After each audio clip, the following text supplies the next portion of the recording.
Malamig na simoy ng hangin. Yan daw ang babati sa atin sa umaga simula ngayong buwan hanggang sa Pebrero ayon sa Pag-asa. Pero masarap man sa pakiramdam, dapat pa rin daw maging maingat laban sa mga sakit. May report si Sherry Ann Torres. Sa mga sawana sa mainit na panahon, asahan na raw ang mas malamig na panahon sa umaga ngayong Enero. Karaniwan itong mararamdaman hanggang alas 8 o alas 9 ng umaga. Tatagal pa yan hanggang sa ikalawang linggo ng Pebrero. Ayon sa Pag-asa, nakakaapekto raw kasi sa bansa ang winter season ng China. Kaya naman mas malamig ang northeasterly winds na umaabot dito sa Pilipinas. Dagdag pa raw diyan ang hanging amihan.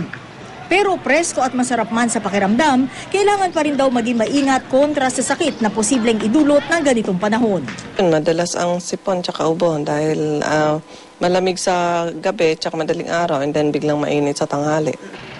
Si Mang Alex ramdam na raw ang bahagyang paglamig ng panahon nang pumasok ang bagong taon. Kaya ang panlaban niya, mainit na kape tuwing umaga. Gayunman, hindi pa rin daw maiwasan ang mga pananakit sa kasukasuan. Minsan nirarayuma. So, sakit ang ano. Ay, sakit na. Okay lang naman po. Si Aling Feli naman, balot na, nangangatog pa rin. Maginaw talaga. Yung simoy ng hangin tumatalab sa katawan. Kahapon na itala ang pinakamababang temperatura ngayong buwan, 20.3 degrees Celsius. Noong Disyembre naman, pumalo ang pinakamalamig na araw sa 21.2 degrees Celsius. Sherry Ann Torres, GMA News.